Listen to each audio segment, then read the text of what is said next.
Hola mis apreciados amigos y hermanos, el Señor los bendiga. Muchas gracias por entrar a este canal, por darle clic, por darle like y apoyar este maravilloso ministerio con tus oraciones.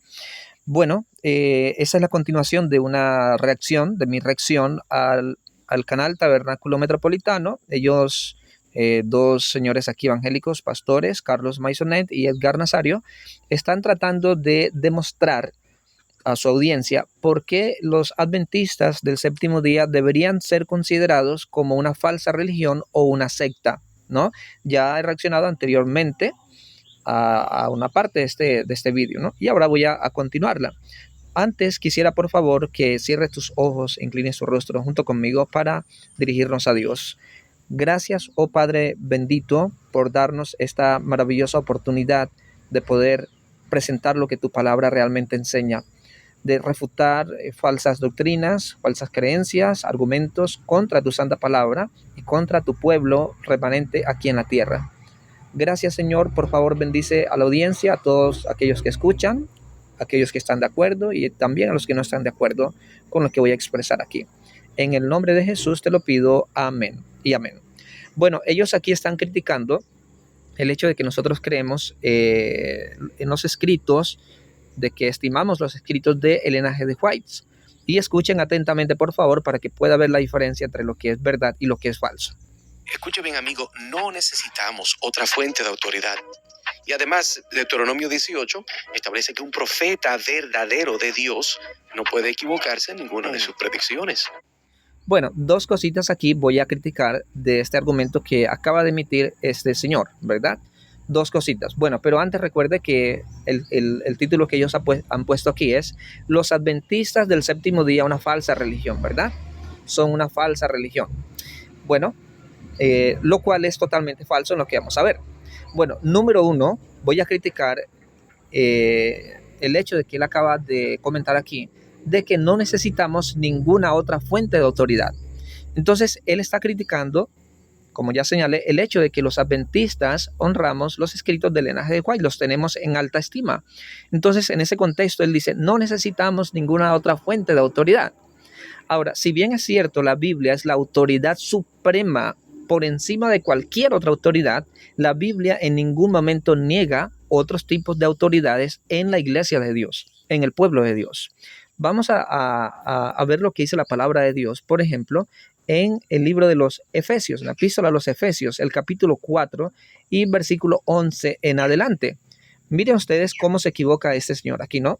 Dice la palabra de Dios. Y él mismo constituyó a unos apóstoles, a otros profetas, a otros evangelistas, a otros pastores y maestros, a fin de perfeccionar a los santos para la obra del ministerio, para la edificación del cuerpo de Cristo. Versículo 13. Hasta que todos lleguemos a la unidad de la fe y del conocimiento del Hijo de Dios, a un varón perfecto a la medida de la estatura de la plenitud de Cristo. Versículo 14. Para que ya no seamos niños fluctuantes, llevados por doquiera de todo viento de doctrina, por estratagema de hombres que para engañar emplean con astucia las artimañas del error. Entonces noten ustedes que aquí el apóstol Pablo, escritor inspirado, establece algo importante. Dios ha puesto en la iglesia ciertas autoridades. ¿Cuáles autoridades? Él constituyó que unos fueran apóstoles, que otros fueran profetas, que otros fueran evangelistas, otros pastores y maestros. Y estas autoridades tienen funciones importantes en nuestra iglesia, en el cuerpo de Cristo, y es perfeccionar por medio de sus dones, perfeccionar a los santos para la obra del ministerio, para que el cuerpo de Cristo sea edificado. Pero lo que dicen esos señores evangélicos contradice directamente lo que está diciendo aquí el apóstol inspirado por Dios. Y una de esas autoridades que Dios ha puesto, según Efesios 4:11, son los profetas. Por eso aquí dice, él mismo constituyó a unos apóstoles y a otros profetas. Ahora, si nosotros no creemos en los profetas que Dios ha enviado, estamos repitiendo los errores por los cuales el pueblo de Dios fue reprendido y castigado en el pasado, porque ellos rechazaban a los profetas en muchas ocasiones, tanto en el Antiguo como en el Nuevo Testamento. Por eso en el libro de Crónicas, segundo de Crónicas, capítulo 20, versículo 20, nos dice que debemos creer a sus profetas para que seamos prosperados.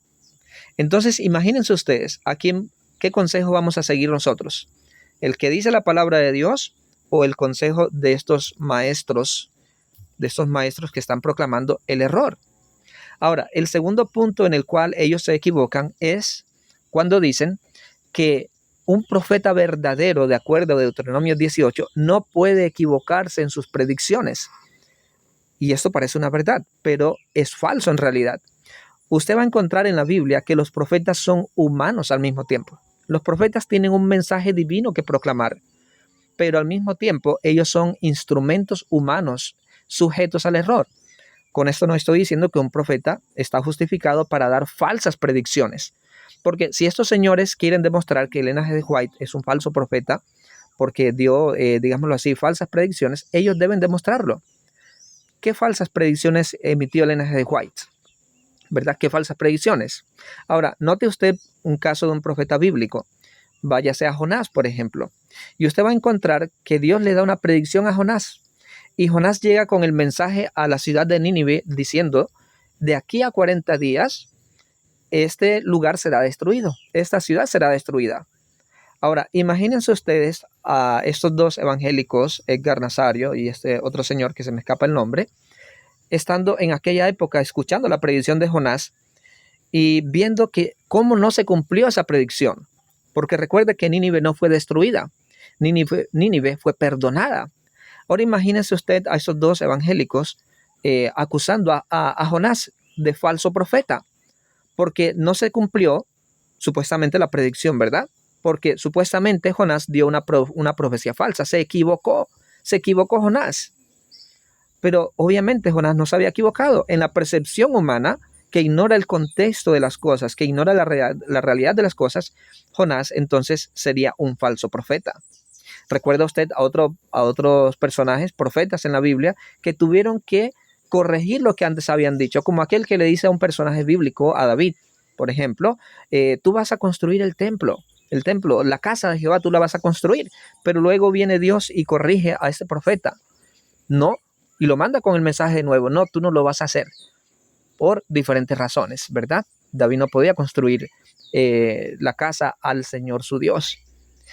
Entonces vemos aquí dos errores de estos señores en el comienzo de esta reacción, pero sigamos escuchando más cosas, por favor. Entonces, Ellen G. White hizo múltiples profecías que no se cumplieron, y lo que levanta serias dudas sobre su legitimidad como profetisa. Entonces, él aquí da otra afirmación más que es totalmente falsa, ¿verdad? Y que obviamente uno aquí se pregunta, bueno, ¿cuál es la intención de estos señores? ¿Será que lo están diciendo realmente porque ellos así lo creen? ¿O simplemente por una enemistad, por un prejuicio que tienen hacia el pueblo adventista del séptimo día? Porque es muy fácil dar una declaración, pero sin demostrarlo. Ustedes pueden escuchar esta reacción y, perdón, el vídeo de ellos, ¿verdad? El que estoy reaccionando. Y ellos simplemente dan una declaración general, pero ellos no se preocupan y no se ocupan en demostrarlo con un escrito está. De hecho, ellos hablan de los adventistas y de Elena G. White, hablan de los adventistas y de Elena G. White sin citar ningún documento de nuestra iglesia.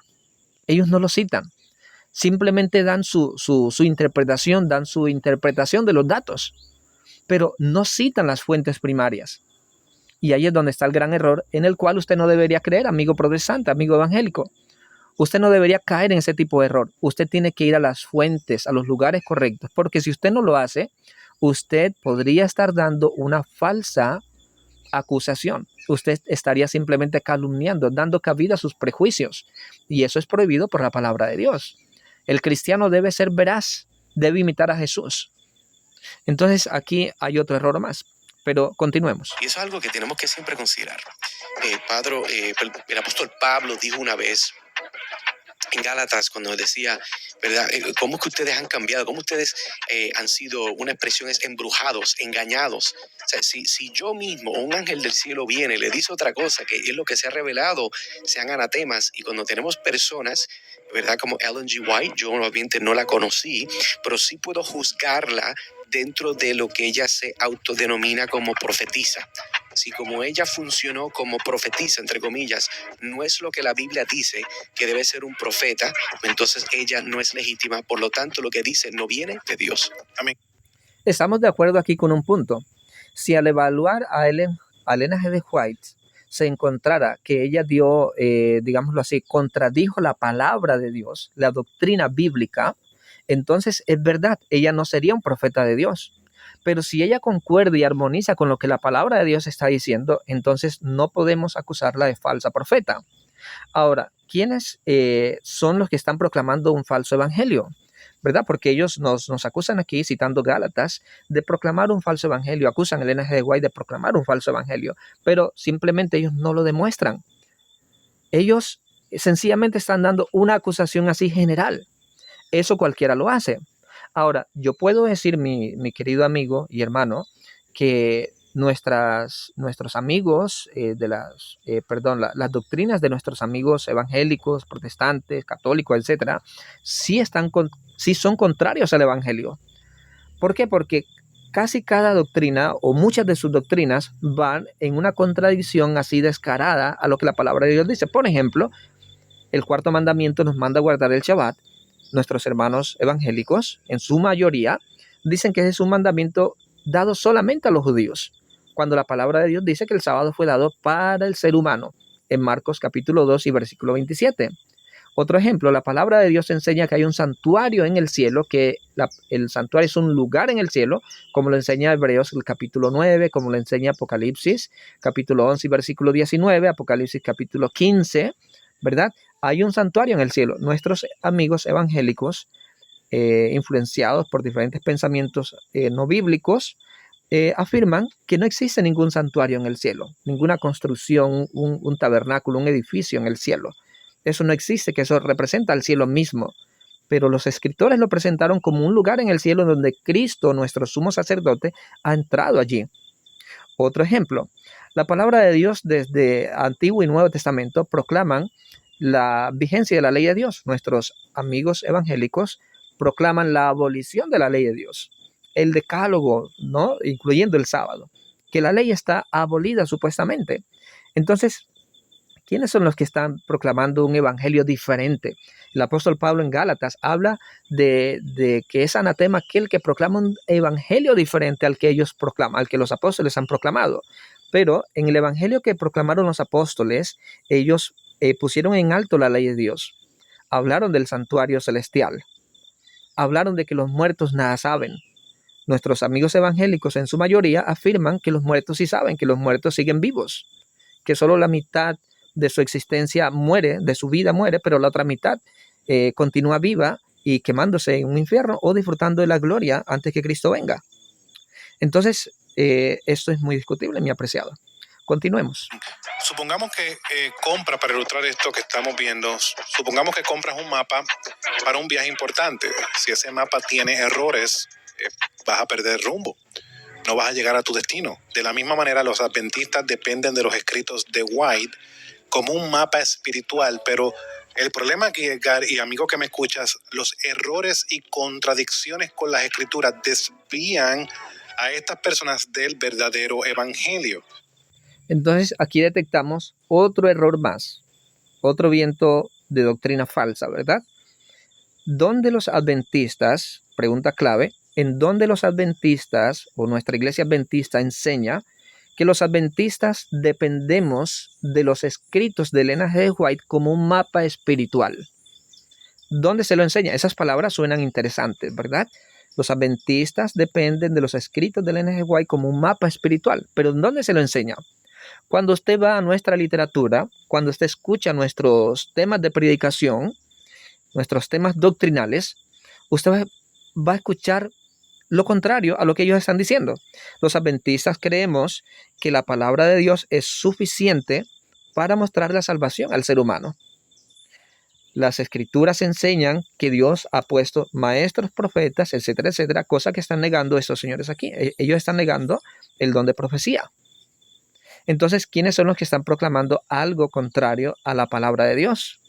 Los adventistas no dependemos de los escritos de Elena G. White para entender la palabra de Dios y para caminar en el camino que lleva hacia el reino de los cielos.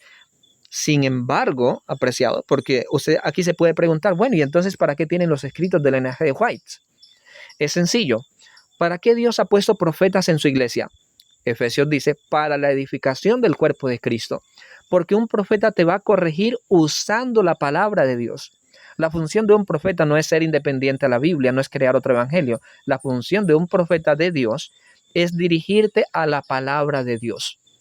Lo mismo que la función de un evangelista, de un maestro, etcétera, etcétera. De toda persona que ha sido puesta en la iglesia, en el cuerpo de Cristo, con una función. Su función es edificar el cuerpo de Cristo, ¿verdad?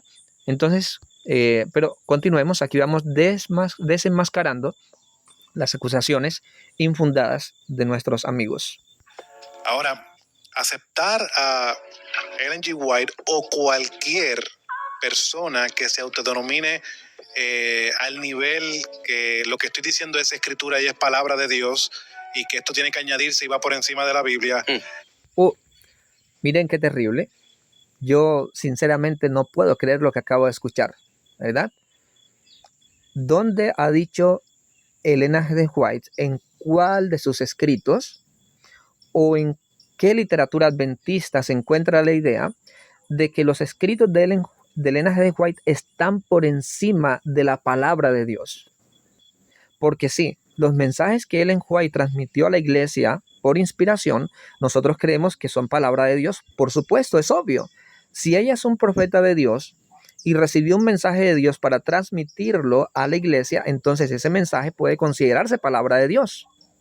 Sin embargo, los adventistas no consideramos ninguna carta de Ellen White, ningún libro de Ellen White, ningún artículo de Ellen White como parte del canon de la escritura. Los consideramos escritos inspirados, por supuesto, porque el espíritu que inspiró al apóstol Pablo, a Isaías, a Daniel, es el mismo espíritu que inspiró al linaje de White. Si no, no sería llamado un profeta, considerado profeta, ¿verdad? ¿Qué es un profeta? Es un vocero de Dios, es alguien que viene de parte de Dios, ¿verdad? Sin embargo, otra cosa es decir que los escritos de Ellen White estén por encima de la palabra de Dios. Mis queridos amigos, ni siquiera creemos que los escritos de Ellen White están al mismo nivel de autoridad que el canon bíblico, que los 66 libros. Nosotros no creemos en 66 libros más los libros de Ellen G. White como parte del canon. Mire, y aquí voy a mostrarles algo que les estuve mostrando en una de las reacciones anteriores, pero antes voy a mostrarles aquí en la aplicación de Ellen G. White. Usted puede ir al libro El conflicto de los siglos, en la introducción, ¿verdad? La introducción al conflicto de los siglos, la página 11, conflicto de los siglos, página 11. Bueno, mira lo que dice el conflicto de los siglos en la introducción. Escrito por la misma Ellen G. White, y usted va a ver si ella consideraba que sus escritos debían añadirse al canon bíblico o que estaban por encima de estos. Note, por ejemplo, lo que dice aquí. En su palabra, Dios comunicó a los hombres el conocimiento necesario para la salvación. Pregunta, ¿en dónde, según Ellen G. White, comunicó Dios el conocimiento necesario para la salvación? Repito lo que ella dice. En su palabra, Dios comunicó a los hombres el conocimiento necesario para la salvación. Escuche lo que continúa diciendo. Las santas escrituras deben ser aceptadas como dotadas de autoridad absoluta y como revelación infalible de su voluntad. Constituyen la regla del carácter, nos revelan doctrinas y son la piedra de toque de la experiencia religiosa. Y aquí cita 2 Timoteo 3, 16 y 17. Toda la escritura es inspirada por Dios y es útil para enseñar, para reprensión, para corrección, para instrucción en justicia, a fin de que el hombre de Dios sea perfecto, estando cumplidamente instruido para toda buena obra. Entonces, esta declaración de la introducción al conflicto de los siglos contradice de manera frontal el argumento de estos señores evangélicos. no creemos, ni Ellen White tampoco lo creyó, que sus escritos eran una adición o que estaban por encima de la palabra de Dios, sino que lo que ella enseñó era que la palabra de Dios es suficiente para la salvación. Y como la palabra de Dios es suficiente para la salvación, para revelar el camino a la salvación, es por eso que la función de Ellen White no era reemplazar la Biblia ni añadirle, sino dirigir la atención del lector a la Biblia, a la palabra de Dios. Ahora, hay otra cosa que yo les quiero mostrar a ustedes y que, bueno, como comenté hace un momento, es algo que les estuve mostrando anteriormente, en reacciones anteriores, ¿no? Sobre afirmaciones y negaciones de parte de la Iglesia Adventista con respecto a los escritos de Ellen G. White. Bueno, aquí lo tenemos, es una declaración del patrimonio de Ellen G. White. Esta declaración la comparte el patrimonio de Ellen G. White y se llama La comprensión de la Iglesia Adventista del Séptimo Día sobre la autoridad de Ellen White. Aquí tenemos afirmaciones y negaciones. Por ejemplo, afirmaciones. Creemos que la Escritura es la palabra divinamente revelada de Dios y está inspirada por el Espíritu Santo. Note el punto número 2. Creemos que el canon de las Escrituras está compuesto únicamente por los 66 libros del Antiguo y Nuevo Testamento. Si nota, no creemos que el canon esté compuesto de 66 libros más los libros de Ellen G. White. De eso nos acusan los oponentes al adventismo, que están lamentablemente llenos de prejuicios infundados. Punto número 3. Creemos que la Escritura es el fundamento de la fe y la autoridad final en todos los asuntos de doctrina y práctica. ¿Por qué aquí no dice, mi apreciado, que nosotros creemos que la autoridad final es la Escritura más los escritos del Ellen G. White? ¿Sabe por qué no lo dice? Porque no lo creemos, amigo. No lo creemos. Creemos que la única autoridad final, la última palabra en cuestiones de doctrina y práctica, son esos 66 libros que componen el canon de la Escritura. No los escritos de Ellen G. White. Sus escritos tienen una función diferente, mi apreciado. Una función diferente. Mira lo que dice el punto número 5. Creemos que las Escrituras enseñan que el don de profecía se manifestará en la iglesia cristiana después de los tiempos del Nuevo Testamento. Eso lo enseña la Biblia. Leímos Efesios capítulo 4, versículos 11 en adelante, donde dice que Dios ha puesto profetas en su iglesia para la edificación del cuerpo de Cristo. Usted puede leer, por ejemplo, en Apocalipsis capítulo 12 y el versículo 17, ¿verdad? Apocalipsis 12, 17, usted puede leer allí que el dragón está irado contra los que guardan los mandamientos y tienen el testimonio de Jesucristo. ¿Y cuál es el testimonio de Jesucristo? Ojo que esa es una profecía escatológica, ¿verdad? ¿Cuál es el testimonio de Jesucristo? Apocalipsis 19, 10. El testimonio de Jesucristo es el espíritu de la profecía. ¿Por qué se lo llama espíritu de la profecía? Porque es el espíritu el que da el don de profecía. Es el Espíritu Santo el que pone a los profetas. Entonces la iglesia de Dios tendría el don del espíritu de profecía. Pero miren lo que dice el punto número 6. Creemos que el ministerio y los escritos de Ellen G. White fueron una manifestación del don de profecía. Punto número 7. Creemos que Ellen G. White fue inspirada por el Espíritu Santo y que sus escritos, producto de esa inspiración, son aplicables y autorizados especialmente para los adventistas del séptimo día. Si nota, no creemos que los escritos de ella tienen, digámoslo así, la naturaleza de la Biblia de ser universales. Es porque ellos fueron enviados para corregir a este pueblo y para llevarlo a lo que la palabra de Dios dice. Note el punto número 8. Creemos que los propósitos de los escritos de Ellen G. White incluyen la orientación para comprender la enseñanza de las Escrituras y la aplicación de estas enseñanzas con urgencia profética a la vida espiritual y moral. Entonces, si note, ¿cuál es una de sus funciones? ¿Cuáles son algunas de sus funciones?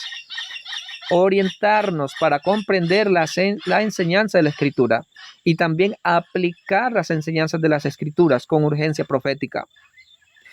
Punto número 9. Creemos que la aceptación del don profético de Ellen G. White es importante para el fomento y la unidad de la Iglesia Adventista del séptimo día. Ahora miren, por ejemplo, algunas negaciones que hacemos los adventistas.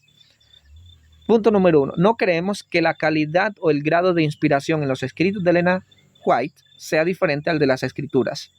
O sea, no creemos en una inspiración grande y en una inspiración pequeña. Es la misma inspiración. O el profeta es inspirado o no es inspirado, sencillamente. Punto número 2. No creemos que los escritos de Elena White sean una adición al canon de la escritura. Ya lo dije hace un momento, ¿verdad? No son una añadidura. Punto número 3. No creemos que los escritos de Elena White funcionen como el fundamento y la autoridad final de la fe cristiana como lo hace la escritura. ¿Sí nota usted? ¿Entendió ese punto? Repito, no creemos que los escritos de Elena White funcionen como el fundamento y la autoridad final de la fe cristiana como lo hace la escritura. Esto no lo han entendido estos señores del vídeo, porque ellos dicen justo lo contrario. Entonces, están mintiendo, señores, están mintiendo. Porque si ellos tuvieran razón, tendrían que encontrar un lugar en donde los adventistas expresamos nuestra creencia diciendo que los escritos de Elena White son una adición al canon de la escritura y que son el fundamento y la autoridad final como lo es la Biblia. ¿Sí nota usted? No hay comparación con los mormones. No hay comparación con la tradición oral de los católicos, de la Iglesia Católica. Mira el punto número 4. No creemos que los escritos de Elena White puedan usarse como base de la doctrina. Si hay un adventista que diga lo contrario, ese adventista está equivocado y él mismo es responsable de lo que dice. Pero aquí el punto número 4 es muy claro. Los escritos de Elena White no pueden usarse como base de la doctrina, señores.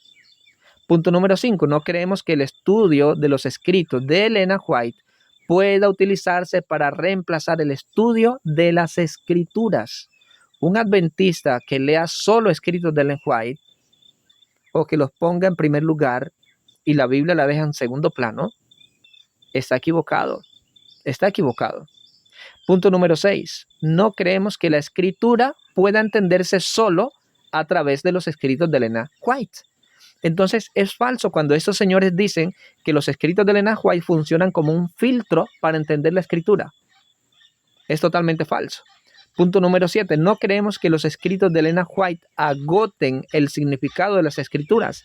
Es por eso que los adventistas tenemos universidades de teología, señores, donde salen teólogos, maestros, especialistas, etcétera, donde se hace exégesis de la palabra de Dios, donde los estudiantes tienen la oportunidad de presentar tesis, de presentar sus ideas, cómo entienden ellos el texto bíblico, y eso se somete a prueba. Si pasa la prueba a la luz de la escritura, no a la luz de Elena White, entonces son aceptados. Y si no, no, son rechazadas sus enseñanzas. Punto número 8. No creemos que los escritos de Elena White sean esenciales para la proclamación de las verdades de las escrituras a la sociedad en general. No son esenciales, mis apreciados, los escritos de Ellen White para proclamar la verdad a la sociedad en general. Porque para eso está la Biblia. La Biblia es la que contiene el Evangelio y los escritos de Ellen White tienen que servir a la Biblia y no al contrario. Punto número 9. No creemos que los escritos de Ellen White sean producto de la mera piedad cristiana. Son libros inspirados por Dios, ¿verdad? Con una función particular. Y punto número 10, no creemos que el uso que hizo Ellen White de fuentes literarias y asistentes niegue la inspiración de sus escritos, porque esa es otra acusación que se hace, ¿no? Es que ella usó otras fuentes literarias para escribir sus libros, nos engañó. Mentira, eso es falso. Los escritores bíblicos también lo hicieron, el apóstol Pablo y entre otros escritores. ¿Cuál es el problema allí, mi apreciado? No hay ningún problema con ese asunto, ¿verdad? Entonces hay mucho más que comentarle, pero vamos a continuar aquí con esa reacción, por favor. Contradice el principio de la sola escritura. El principio de los reformadores en el siglo XVI era uno claro. La palabra de Dios es la única regla de autoridad de la iglesia. Entonces solo... Eso es totalmente falso. La palabra de Dios no es la única regla. La palabra de Dios es la regla suprema. ¿verdad? Porque existen otras autoridades, mi apreciado.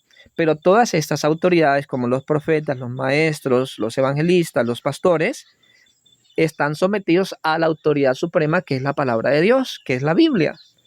Los escritos de Ellen White como profetisa, tenía que estar sujeta a la escritura, y lo estuvo, sujeta a la escritura. Su ministerio funcionó en servicio a la palabra de Dios, y no la palabra de Dios, digámoslo así, sujeta a el ministerio o a los escritos de Ellen G. White. Entonces tenga eso muy claro. La palabra de Dios es la regla suprema, es la autoridad suprema, pero por la palabra de Dios se ha establecido también profetas, maestros, evangelistas, etcétera, etcétera. Si fuera así, que la palabra de Dios es la única autoridad, o sea, los 66 libros del canon, entonces ¿para qué Dios envía profetas en los últimos días? ¿Para qué un profeta para los últimos días? ¿Para qué maestros? ¿Para qué pastores? ¿Para qué hay que obedecer a los pastores? ¿Para qué se les debe prestar atención a ellos si tenemos la única autoridad, que es la Biblia? ¿No? Entonces ahí está otro error de ellos. La Biblia debe ser nuestra norma de fe y de conducta. Basar nuestra confianza en revelaciones extrabíblicas, hermano y hermana, nos aleja de la suficiencia de las Escrituras.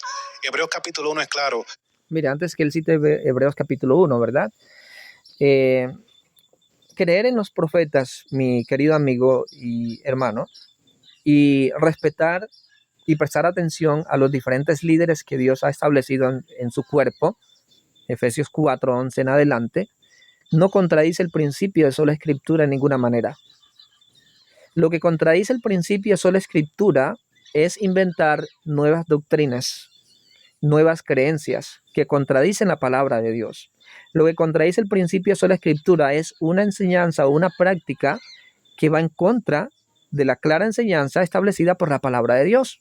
Es quitarle la autoridad a la Biblia. Eso es contradecir el principio de sola escritura.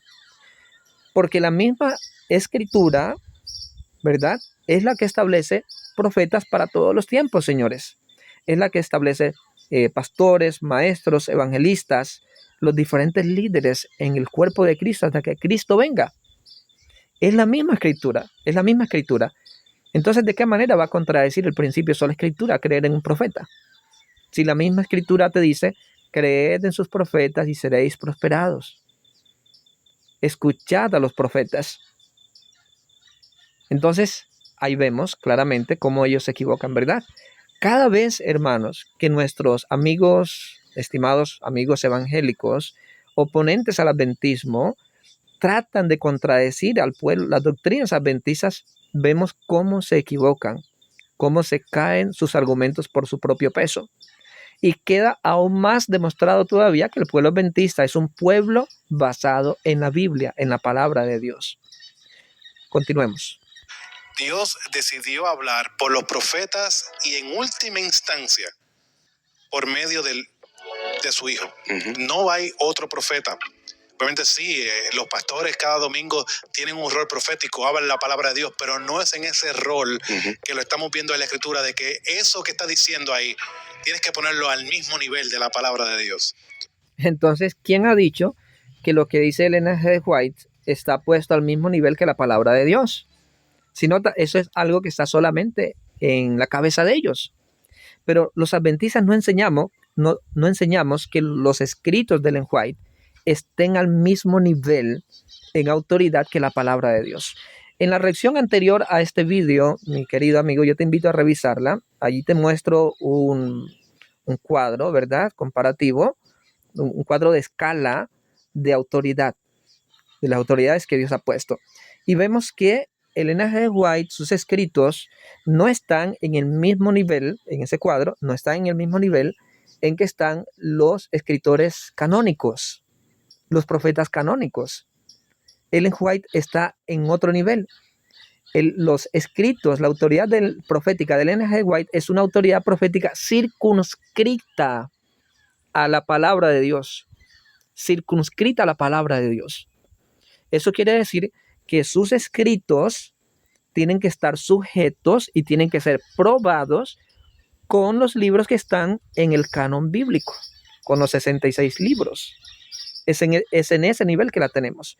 No la ubicamos en ningún momento en el mismo nivel del canon bíblico. Así que eso es totalmente falso. Ahora, Dios ha hablado en última instancia por medio de su Hijo, pero eso no elimina los profetas en la iglesia. Eso no elimina el hecho de que Dios dé dones a la iglesia, especialmente a su iglesia en los últimos días. Porque si no, tendríamos que eliminar Apocalipsis 12, Apocalipsis 19 y otros escritos apostólicos. No lo elimina, mi apreciado. Vamos a retroceder un poquito para ver qué idea se me escapa. Tienen un rol profético, hablan la palabra de Dios, pero no es en ese rol que lo estamos viendo en la Escritura, de que eso que está diciendo ahí, tienes que ponerlo al mismo nivel de la palabra de Dios. Entonces él dice que, claro, ellos tienen pastores que hablan, ¿verdad?, en nombre de Dios, pero que no es puesto al mismo nivel de las Escrituras. Mi apreciado, si usted conoce las iglesias, diferentes iglesias evangélicas, muchas de ellas tienen muchos profetas, autoproclamados profetas. Ellos sí son autoproclamados profetas. Yo nací en ese tipo de ambiente evangélico. Ahí me llevaba a las iglesias evangélicas, mi familia, ¿verdad? Y a menudo yo escuchaba personas que en medio de las vigilias, de las oraciones, de los cultos, se levantaba alguien que decía: el Señor me ha revelado tal cosa, el Señor me ha dicho, esta es palabra de Jehová, y empezaban a emitir allí un tipo de profecía, poniendo manos sobre las cabezas de las personas, ¿verdad? Y haciéndoles promesas del futuro, etcétera. Pude ver profecías fallidas también, como un supuesto evangelista, profeta, que le dice a una persona que yo conocía, a una amiga: no te preocupes, el niño que llevas en tu vientre va a nacer sano, y va a crecer, y va a ser un evangelista, y va a ir por las diferentes naciones. Y hoy día la muchacha no tiene al niño. Ella perdió a su niño, lo abortó. Entonces, ¿dónde está la profecía allí, verdad? ¿Dónde está la profecía? Obviamente es un falso profeta con una falsa profecía. Entonces, ¿sí ven ustedes cómo las acusaciones que ellos mismos emiten se van contra ellos mismos? Terrible esto. Bueno, es importante tener esa claridad porque cada vez creo que notas un paralelismo entre estas sectas, donde siempre tienen un fundador, una persona que tiene una revelación directa, supuestamente de Dios, de Jehová, ¿verdad? Y ese es el problema. Entonces, lo interesante es que ellos también crean documentos pseudo-bíblicos, los cuales se requieren para poder, como si fueran espejuelos, leer la Biblia. Sí, tienen. Entonces, miren aquí en lo que ellos comentan. Otro error más aquí. Ellos tratan de comparar a los adventistas del séptimo día con otros tipos de grupos religiosos como los mormones, ¿verdad? Y entre otros grupos que tienen un fundador que se autoproclama profeta, un enviado de Dios. Pero hay una gran diferencia, mi apreciado, entre Elena G. White y el profeta mormón. Y es que el libro del Mormón, por ejemplo, es considerado por ellos como otro testamento. Y ellos mismos lo dicen aquí, estos señores evangélicos. Otro testamento. Ellos sí lo consideran como una adición, como un complemento a la escritura. Los adventistas, por el contrario, no consideramos que los escritos de Elena G. White sean una adición al canon de la escritura. Los adventistas no decimos que la escritura está incompleta. Ya leí aquí hace un momento, en la introducción al conflicto de los siglos, escrito por Elena G. White, que la palabra de Dios tiene el conocimiento necesario para la salvación del ser humano. Allí no dice que la palabra de Dios, o sea, que la Biblia, más los escritos de Ellen White. Entonces, miren qué terrible acusación. Ahora, los profetas, mis apreciados, son bíblicos. En la Biblia hay profetas. Y estos profetas ayudaron al crecimiento y a la formación del pueblo de Dios.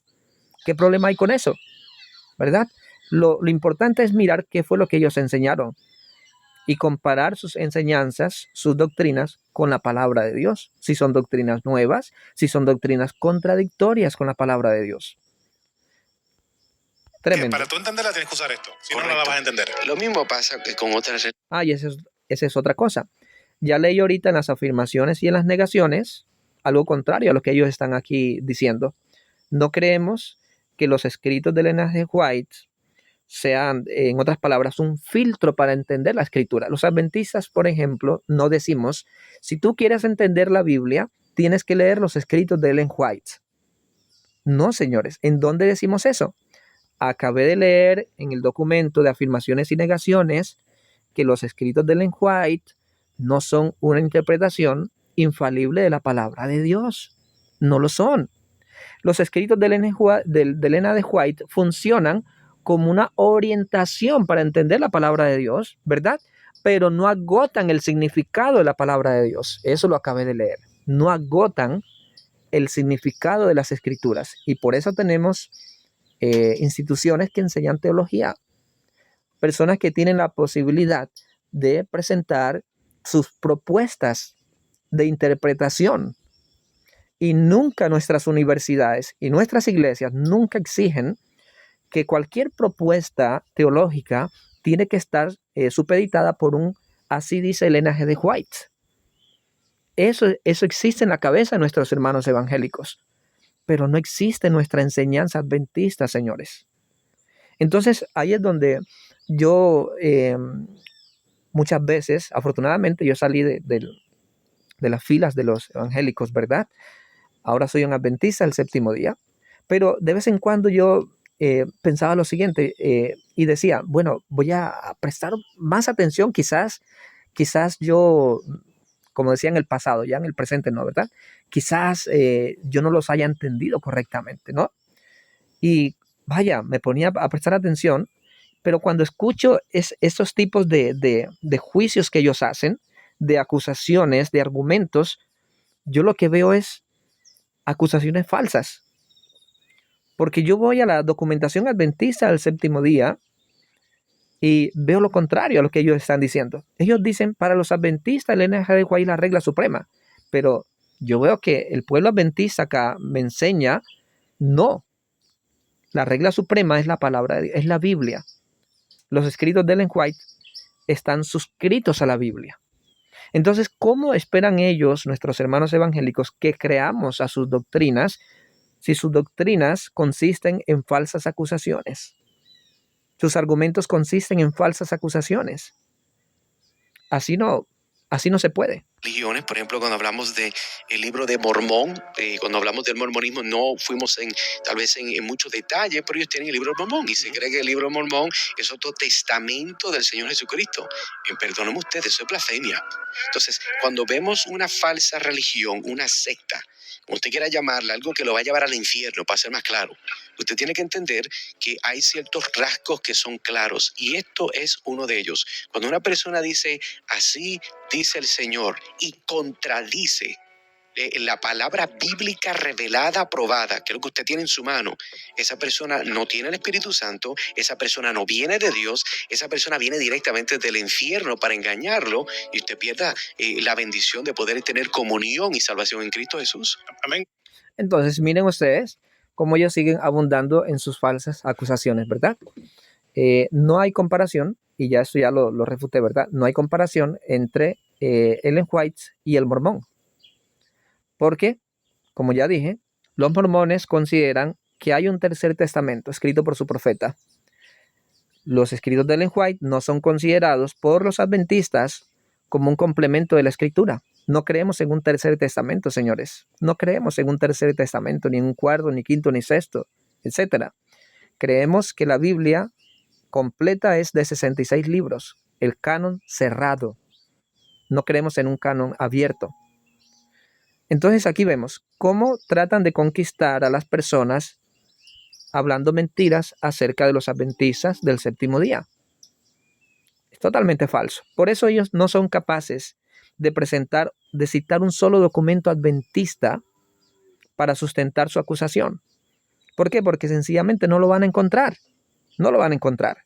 Entonces, si ellos no lo encuentran, no lo han encontrado y no lo van a encontrar, sus acusaciones son meros prejuicios infundados. Continuemos. Edgar, y trayendo lo que hemos visto, porque en la preparación de estos episodios me he percatado de un patrón, como tú has mencionado, y es que se atacan tres cosas comúnmente en medio de la secta y la secta y las falsas religiones, ¿verdad? Se ataca la persona de Dios, atacando el fundamento de la palabra de Dios como la autoridad máxima en lo que creen, ¿verdad? En su regla de fe y conducta. O sea, se ataca a Dios, Se ataca a la palabra de Dios y se ataca a la persona de Cristo. Ujú, Y en este caso siempre se ataca a la obra de expiación. ¿Quién es Jesús? ujú. Esa pregunta siempre es un problema. Lo vimos con los mormones, lo vimos con los testigos de Jehová, lo vimos con el Islam. Hay un ataque directo a la persona de Jesús. Y en este Ahora, ellos nos están acusando de que los escritos de Ellen White son un ataque a la persona de Jesús y al ministerio de Jesús, ¿verdad? Son un ataque a la obra de expiación. Pero vamos a ver, vamos a prestar atención a ver en qué consiste ese supuesto ataque.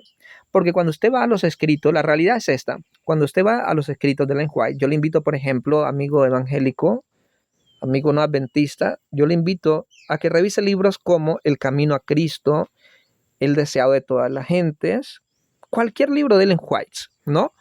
Revíselo y usted, si lo lee sin prejuicios, sin ese, digámoslo así, esas ideas preconcebidas contra el adventismo, usted va a ver que Ellen White lo que hace es exaltar la palabra de Dios y siempre te está dirigiendo, ¿no? De manera constante a un escrito está. Te está citando profusamente las sagradas escrituras. Nunca vas a encontrar en sus escritos la idea de que sus escritos, los escritos de Ellen White, estén al nivel de las escrituras o que estén por encima de las escrituras como esos señores aquí lo están proclamando. Ahora, diferente es que ellos no estén de acuerdo con nuestra interpretación de lo que significa la expiación, ¿verdad? Que no están de acuerdo con la obra, el juicio investigador que se está llevando a cabo en estos momentos, según nuestra perspectiva, basados en la Biblia. Una cosa es que no estén de acuerdo, ¿no? Y otra cosa es las acusaciones infundadas que ellos han lanzado, de que creemos que Ellen White le está añadiendo la escritura o que la está contradiciendo. Son temas que se pueden discutir. Pero lamentablemente ellos son aquí muy generales en sus argumentos. Ellos no demuestran nada, no citan fuentes primarias, no hacen nada de eso, porque a ellos no les interesa eso. A ellos lo que les interesa es denigrar del adventismo, no importa a qué costo. Y eso es terrible. caso, los adventistas atacan la obra expiatoria de Jesús, haciéndole como una pausa de 18 siglos en los cuales ahora es que él entró al lugar santísimo. Cuando ya el autor de Hebreos nos dijo claramente que él entró. O como si Cristo fuera de vacaciones. Sí. Entonces, miren, eso también es falso aquí. Entonces, por eso ellos dicen que el adventismo ataca la obra expiatoria de Cristo, porque ellos piensan que en la enseñanza adventista la cruz no fue, en la cruz no se completó la obra de expiación. Los evangélicos creen que la cruz del Calvario cumplió lo que se hacía en la sombra en el Antiguo Testamento, la obra de expiación que se hacía en el lugar santo y la que se hacía cada año en el lugar santísimo. Los adventistas no creemos que en la cruz se cumplió la obra que se hacía en el lugar santísimo. Claro que no. La cruz representa lo que se hacía en el lugar santo, en la primera parte, ¿verdad? En la primera fase, que era el sacrificio del animal en el altar de sacrificios, luego esa sangre se llevaba al lugar santo, ¿verdad?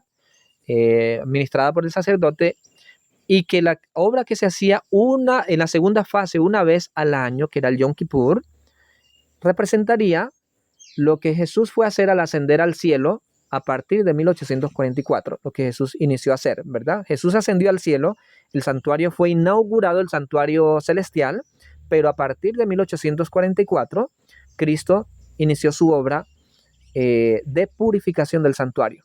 Eran dos obras distintas. Lo que se hizo en la cruz del Calvario fue completo, la obra expiatoria fue completa, los pecados fueron, digámoslo así, se obtuvo la redención por nuestros pecados.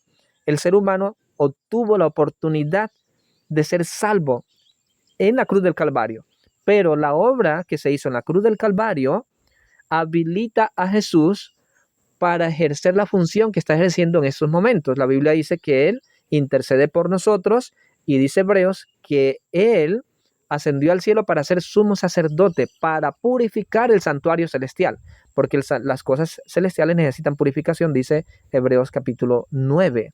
Pero lo que no nos provee Hebreos es la fecha.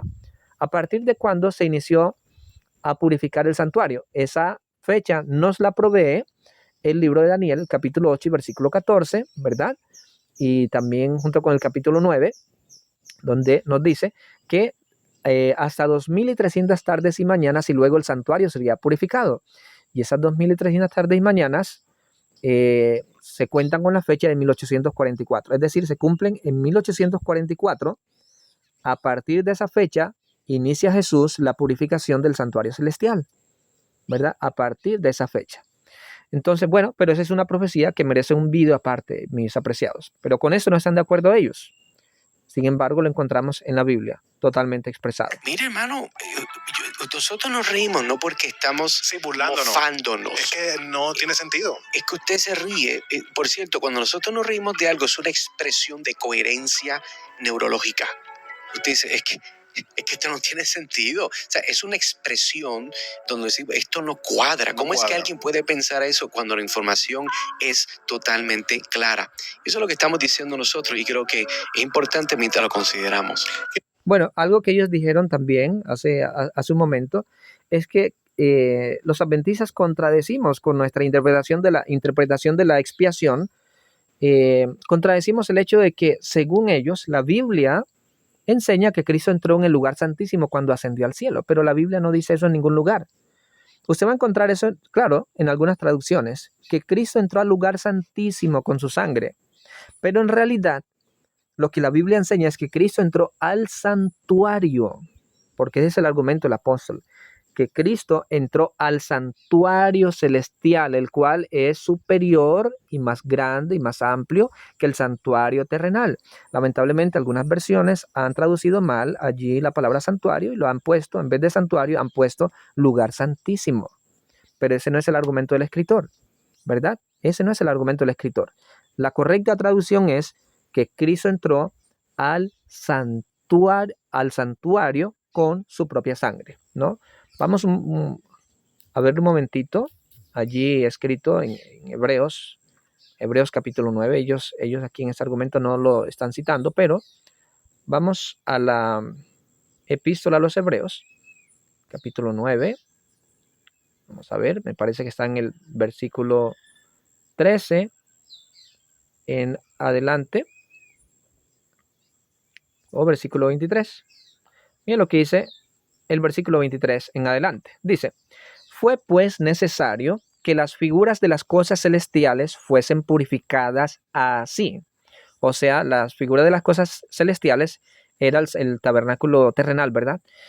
Pero las cosas celestiales mismas, la realidad, con mejores sacrificios que estos. Es decir, el apóstol está diciendo que así como fue necesario que las cosas terrenales fuesen purificadas con sangre de animales, etcétera, así las cosas celestiales, es decir, el santuario celestial, necesita purificación con la sangre de Cristo, ¿no? Con mejores sacrificios, es decir, con el sacrificio de Cristo.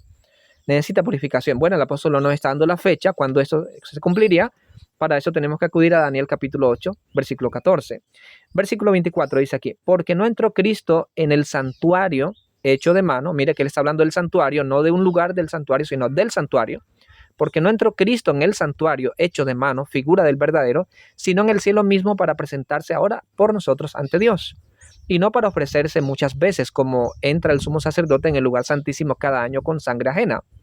De otra manera hubiera sido necesario padecer muchas veces desde el principio del mundo, pero ahora, en la consumación de los siglos, se presentó una vez para siempre por el sacrificio de sí mismo para quitar de en medio el pecado. Vamos al texto donde habla precisamente, donde se lo traduce mal traducido como lugar santísimo. Hebreos capítulo 9, versículo 13, dice, versículo 13 en adelante. Porque si la sangre de los toros y de los machos cabríos y las cenizas de la becerra rociadas a los inmundos santifican para la purificación de la carne, cuanto más la sangre de Cristo, el cual mediante el Espíritu eterno se ofreció a sí mismo sin mancha a Dios, limpiará vuestras conciencias de obras muertas para que sirváis al Dios vivo. Bueno, aquí no encuentro el texto, un momentito. Vamos a tratar de encontrarlo.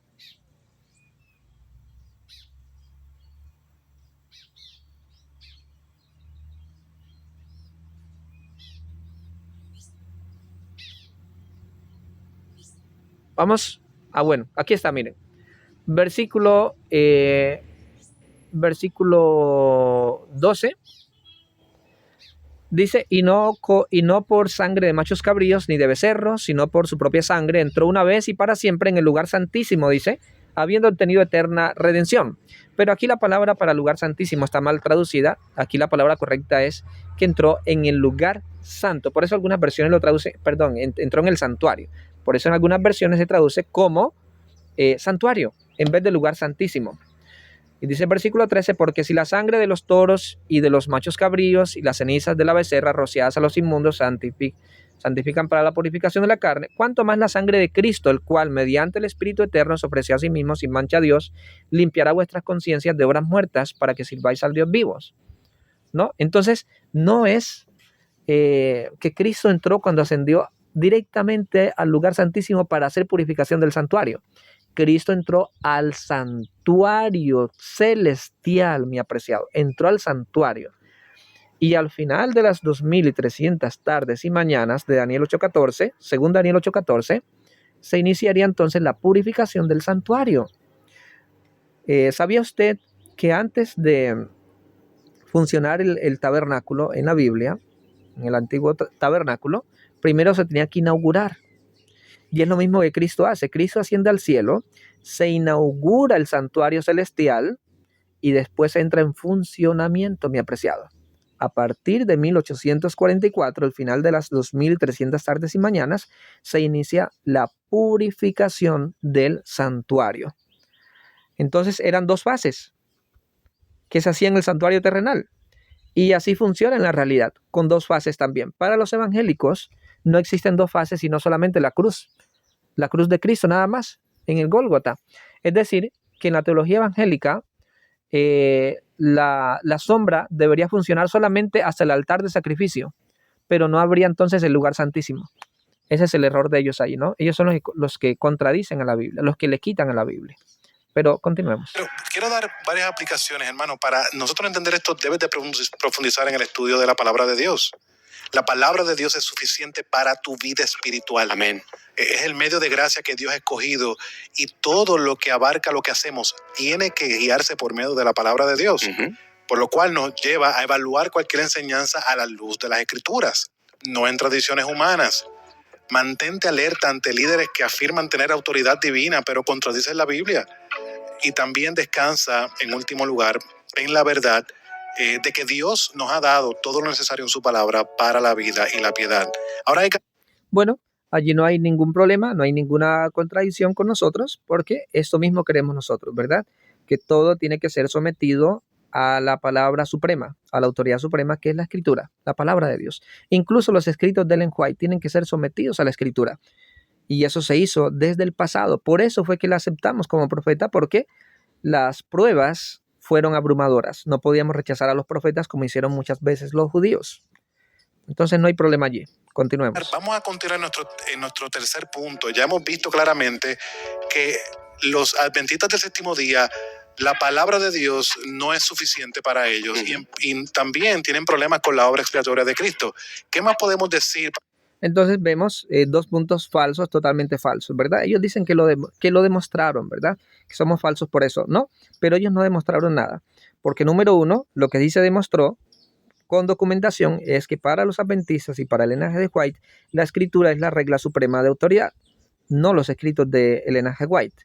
Y también mostramos con la Biblia de que Cristo está ministrando como nuestro sumo sacerdote en el cielo, lo cual era otra fase de la expiación, de acuerdo a lo que se anunciaba ya en el Antiguo Testamento, donde lo que se hacía en el santuario funcionaba en dos fases. Había el sacrificio de la víctima, ¿verdad? Funcionaba la primera parte del tabernáculo, el lugar santo, y luego una vez al año funcionaba el lugar santísimo, el Yom Kippur, para la purificación del santuario. Asimismo, nosotros creemos que Cristo cumplió la primera parte, ¿verdad? Cristo murió en la cruz como la víctima en el altar de sacrificio, luego entra ejerce la función que se hacía en el lugar santísimo en el cielo, y luego a partir de 1844 entra en su segunda fase, que sería la aplicación de lo que obtuvo en la cruz del Calvario, de esa expiación completa que se logró en la cruz.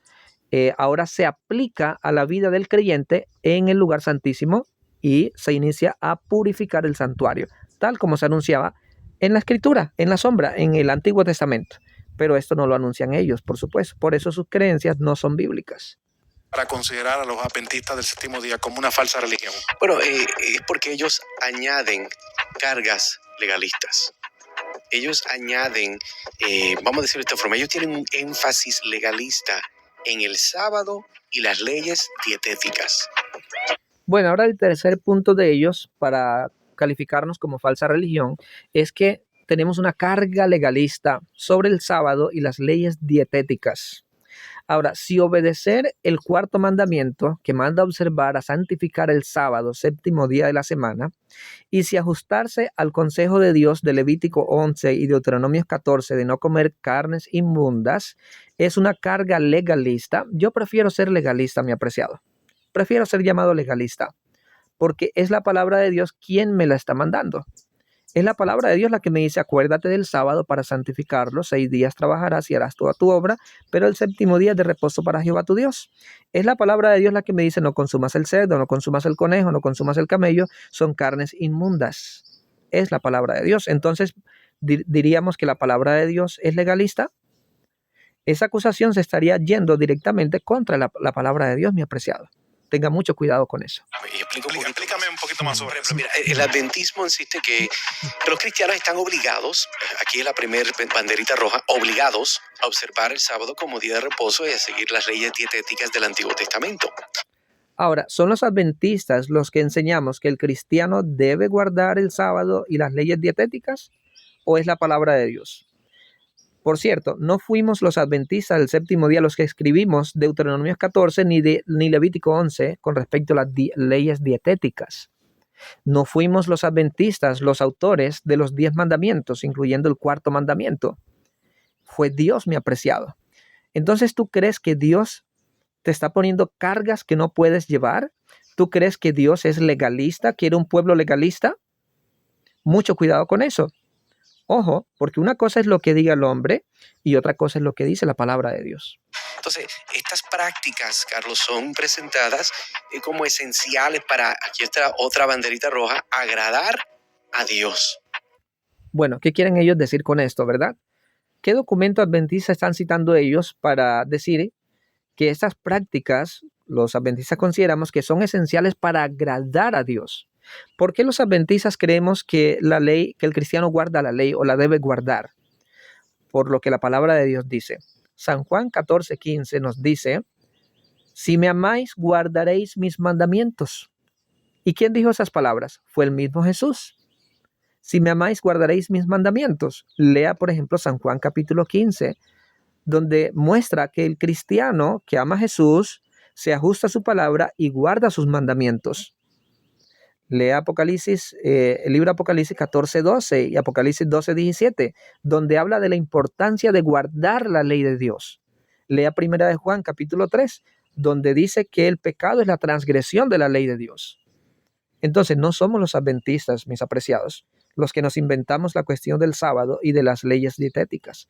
Es lo que está escrito en el canon bíblico. No dicen ellos, pues, que son digámoslo así, fieles a la sola escritura. No es la sola escritura la que enseña Levítico 11, ¿verdad? Deuteronomio 14 y los 10 mandamientos. ¿No es la sola escritura? Mucho cuidado. Si yo no hago esto, no agrado a Dios, pero continúo. Es importante entender eso porque cuando nosotros vemos esta idea de agradar a Dios, ellos también incluso como señales de fidelidad en los últimos tiempos. Si vamos a agradar a Dios y vamos a ser fieles en los últimos tiempos, estas son las cosas que usted tiene que hacer. Esa es la forma que ellos lo interpretan. Ahora, sin embargo, por ejemplo... Lo que nosotros decimos es que el pueblo de Dios de los últimos días respeta la palabra de Dios, se ajusta a la palabra de Dios. Apocalipsis 12:17 dice que el dragón se airó contra la mujer y se fue a hacer guerra contra el resto de la descendencia de ella, los que guardan los mandamientos de Dios y tienen el testimonio de Jesucristo. Apocalipsis 14:12 nos dice, aquí está la paciencia de los santos, los que guardan los mandamientos de Dios y la fe de Jesús. Entonces, Jesús mismo enseñó y comparó a aquel que guarda su palabra con aquel hombre que construyó su casa sobre la roca. Y no todo el que me dice Señor, Señor entrará en el reino de los cielos, sino el que hace la voluntad de mi Padre que está en los cielos. Entonces es Jesús el que lo enseña, son los apóstoles los que enseñan esto, son los profetas los que lo enseñan. Usted puede leer Deuteronomios capítulo 6, Deuteronomios capítulo 28 y capítulo 29, donde habla de las bendiciones y las maldiciones que recibe el que no se ajusta a la ley de Dios o el que se ajusta a la ley de Dios. Bendiciones para el que obedece la ley de Dios y maldiciones para el que no obedece la ley de Dios. Entonces, mire, ¿quién está ajustándose aquí a la palabra de Dios y quién nos está ajustando a ella? Juzgue usted. El apóstol Pablo advierte en Colosenses capítulo 2, versículos 16 al 17, que estas cosas son sombra de lo que va a venir. Y lo que Pablo está diciendo es que mientras estas cosas se están haciendo en este momento, ellos están apuntando a algo real, a algo en el futuro. Entonces, en el Nuevo Testamento no hay un mandato, dicho sea de paso, para que los creyentes observen el sábado ni las leyes dietéticas del Antiguo Testamento. Entonces, note usted, ¿cuál es el error de ellos? Colosenses 2, 14 al 16 o 2, 16 en adelante, el 14 en adelante, en ningún momento enseña a no guardar el sábado ni las leyes dietéticas.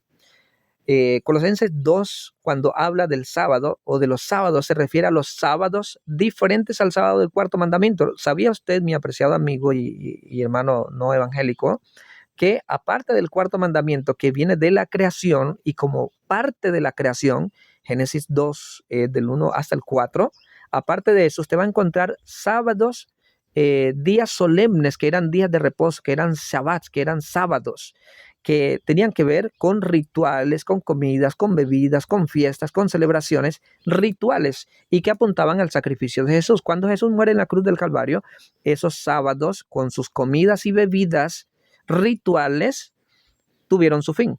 De eso habla Colosenses 2. Ellos tendrían que demostrar que los adventistas estamos equivocados en ese punto. Tendrían que demostrar que las comidas y bebidas de Colosenses 2 se refieren a Levítico 11, por ejemplo, y Deuteronomio 14. Y tendrían que demostrar que los sábados de Colosenses 2 se refieren al cuarto mandamiento o lo incluyen. Pero ellos simplemente no se preocupan por intentar demostrarlo. Que más bien se enfatiza nuestra libertad en Cristo. Romanos capítulo 14, un buen ejemplo de eso. Y es importante porque cuando, aclaro también para aquellos que escuchan, la libertad en Cristo no es para pecar. Amén. Menos mal esa aclaración, ¿verdad? Porque la libertad en Cristo no es para pecar, a eso digo amén. ¿Y qué es el pecado según la Biblia? Una de las definiciones que da Primera de Juan capítulo 3 y versículo 4 es: el pecado es la transgresión de la ley de Dios. Si el pecado es la transgresión de la ley de Dios, entonces ¿por qué enseñan ellos a transgredir las leyes dietéticas y a transgredir el sábado? ¿Por qué quieren abolir la ley de Dios? Y otra cosa que ellos dicen aquí: en el Nuevo Testamento no se manda observar el sábado ni las leyes dietéticas, pero eso es falso. En primer lugar, aun cuando no existieran referencias de la iglesia practicando el sábado, eso no afectaría nada en lo más mínimo. ¿Sabe por qué? Porque ya la ley estaba dada desde el Antiguo Testamento. El Nuevo Testamento muestra una comunidad cristiana observadora del sábado y de las diferentes leyes de Dios como las leyes dietéticas. Por eso es que cuando usted va a Hechos capítulo 10, en la experiencia del apóstol Pedro, que escucha esa voz que le dice: come de lo que ves en la visión, Pedro se rehúsa inmediatamente y él dice: no, porque nada común o inmundo he comido jamás. Si nota, lamentablemente muchos evangélicos usan esa visión para decir: ya puedes comer de todo, porque la visión le dice allí: lo que Dios limpió no lo llames inmundo. Pero el mismo apóstol Pedro explica más abajo que él entendió la visión. ¿Y qué entendió la visión? Que Dios no hace acepción de personas. ¿Sí nota usted? ¿Por qué Dios no hizo que Pedro entendiera que además de que Dios no hace acepción de personas, Dios ha limpiado los animales inmundos? ¿Por qué Dios no corrigió eso, mi apreciado? Es para que lo pienses. Es una libertad de no tener que estar amarrado a tradiciones, ¿verdad?, que apuntaban a una realidad que nosotros no necesitamos estar arraigados. Ahora, la inconsistencia. Solo que la Biblia nunca enseña que el sábado y las leyes dietéticas eran tradiciones que apuntaban a una realidad, al sacrificio de Jesús. El sábado no es la sombra de Colosenses 2, que se expresa en Colosenses 2. El sábado es conmemorativo de la creación de Dios. Lea Génesis 2 del 1 al 3. Dice que Dios santificó el séptimo día porque en el reposo de la obra que había hecho en la creación. Y eso mismo va a repetir el cuarto mandamiento en Éxodo 20 del 8 al 11, ¿verdad?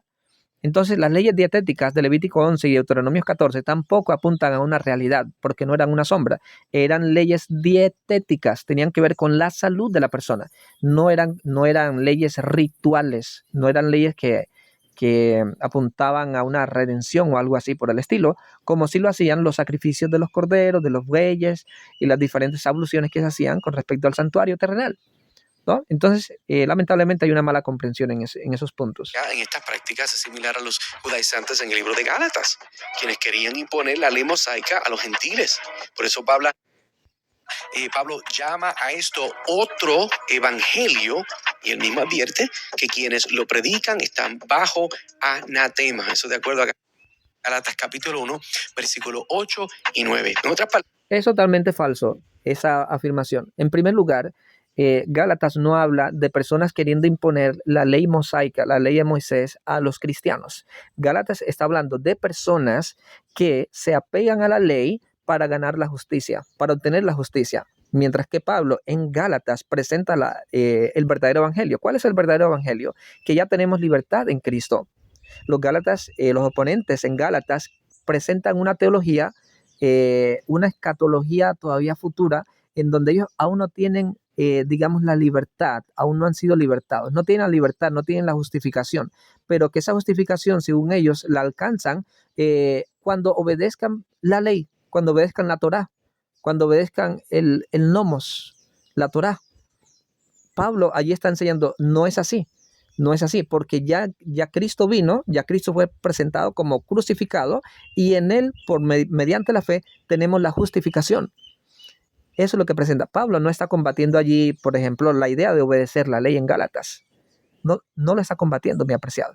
Él está combatiendo una teología, un falso evangelio, un evangelio que se opone al verdadero evangelio. El verdadero evangelio lo encuentras de Génesis a Apocalipsis y el verdadero evangelio te presenta, entre otras cosas, la obediencia a la ley de Dios, no para alcanzar la salvación, sino porque eres salvo. Pero esto lo niegan ellos. Cuando estamos pensando, Carlos, de si nosotros añadimos algo para decir, no, tú tienes que hacer esto. Y déjame dar una aplicación aquí, ¿verdad? Porque bendito, soy pastor. Hay personas que en la vida cristiana creen, no, tú tienes que ayudar tantas horas, tantos días, tienes que orar tanto tiempo. Tienes que evangelizar en tantos lugares, tienes que dar evidencia de convertido de tantas personas. Si una persona quiere tomar eso y forzar a otra persona, eso es legalismo. Si usted mismo en su corazón lo hace porque ama a Dios, porque tiene una relación hermosa con Dios, y usted se goza ahí, esos 45 minutos, esa hora, esos 15 minutos, lo que sea, orando, leyendo la Biblia, usted se goza, gloria a Dios. Amén. Pero cuando usted llega al punto de decirle a otra persona, si tú no haces lo que yo hago, tú no agradas a Dios, usted está en pecado, usted está errado, y eso es legalismo. Y la Biblia habla muy fuerte en contra de eso. Amén. Imaginemos que alguien Bueno, entonces, ¿no es acaso eso lo que enseñamos los adventistas? ¿No es acaso eso lo que enseñamos? Que lo que usted haga lo hace porque ama a Jesús, porque ama a Dios, porque usted se goza en hacerlo, usted lee la Biblia, usted guarda el sábado, usted guarda las leyes dietéticas, no por una obligación, sino porque usted ama a Dios con todo su corazón. Porque Jesús dijo, amarás al Señor tu Dios con toda tu alma, con toda tu mente y con todo tu corazón.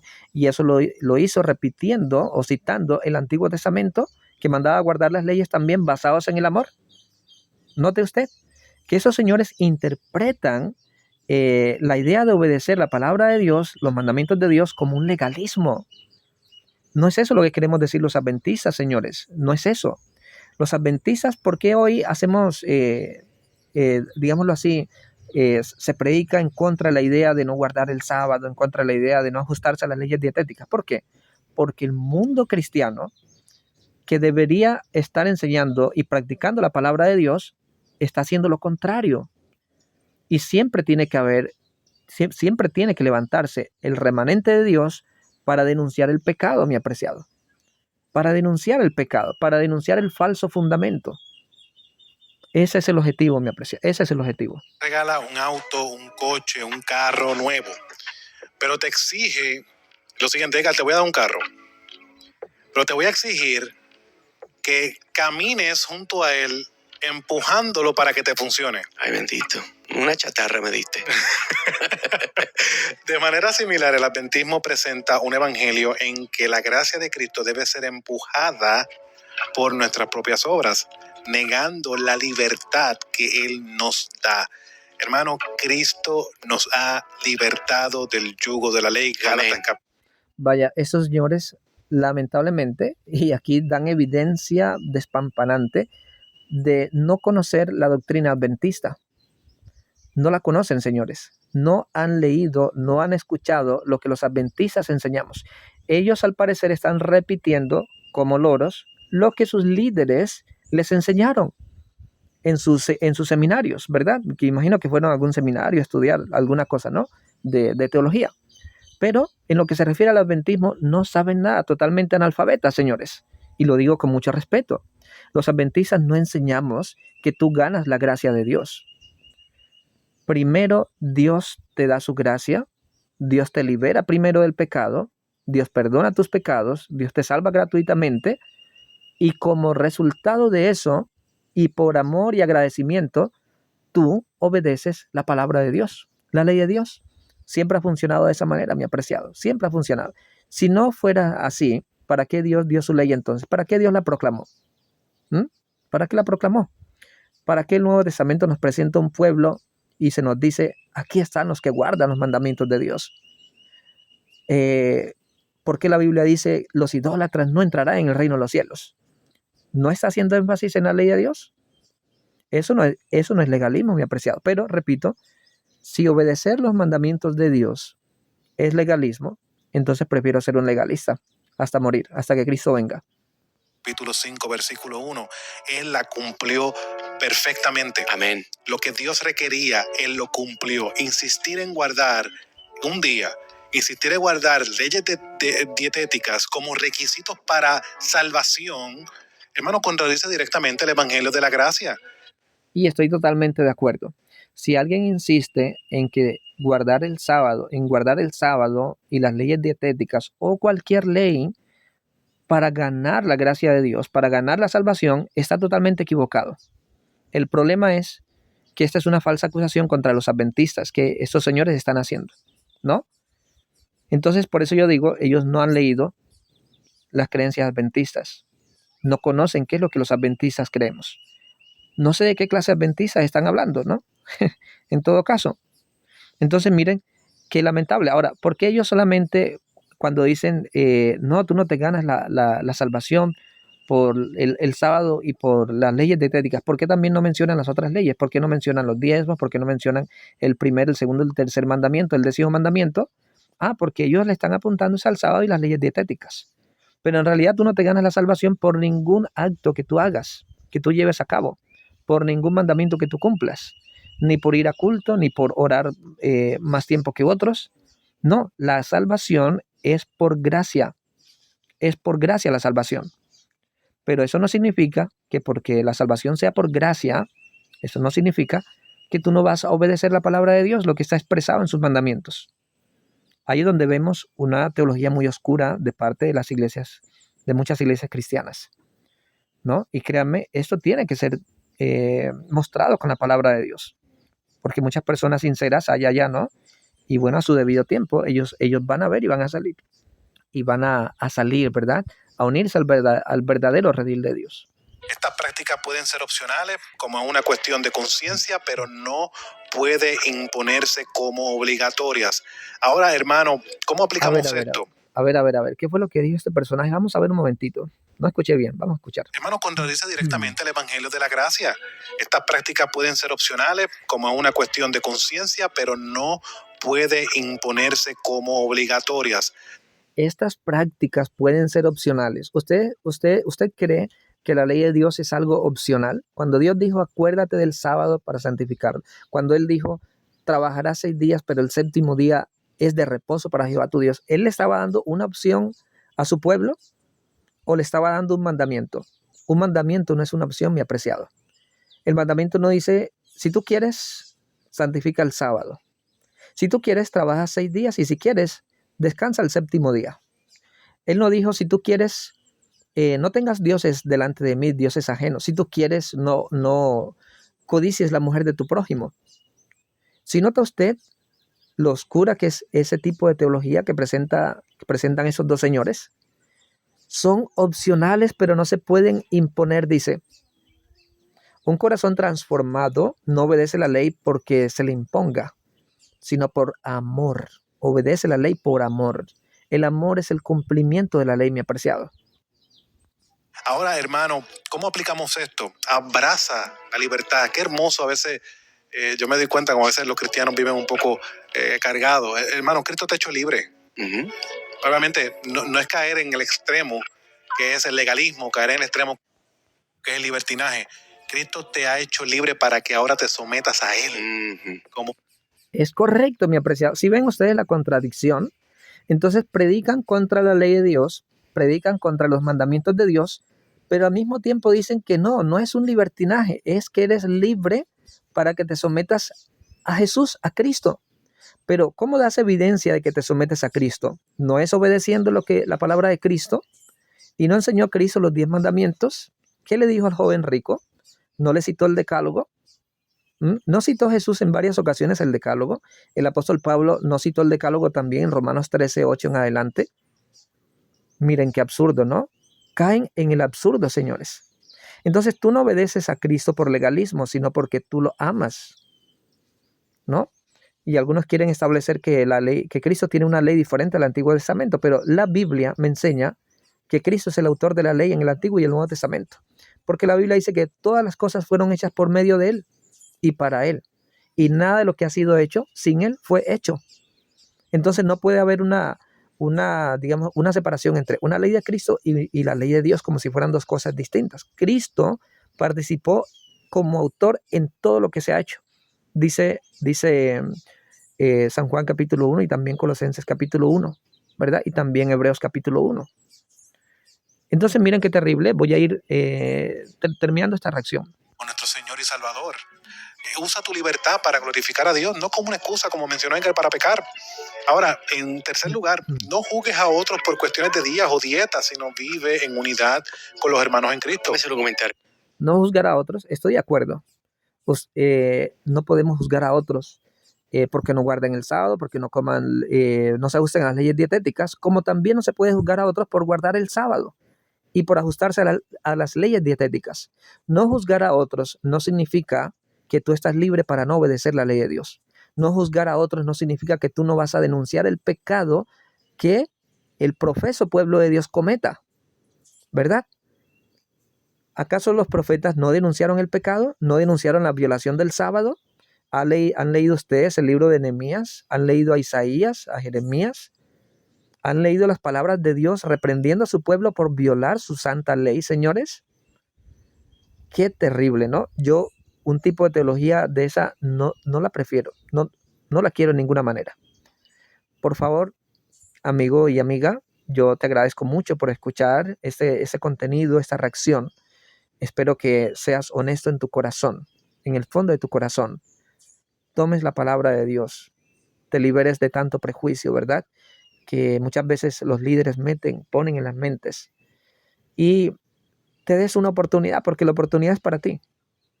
Cada uno, la salvación es individual. Cada uno decide si obedece lo que está escrito en la palabra de Dios u obedece las tradiciones humanas. Oro por ti para que tú que escuchas este contenido, tu mente pueda ser abierta y puedas ver claramente la hermosura de la palabra de Dios. Bueno, nos vemos en un próximo contenido. Que el Señor te bendiga.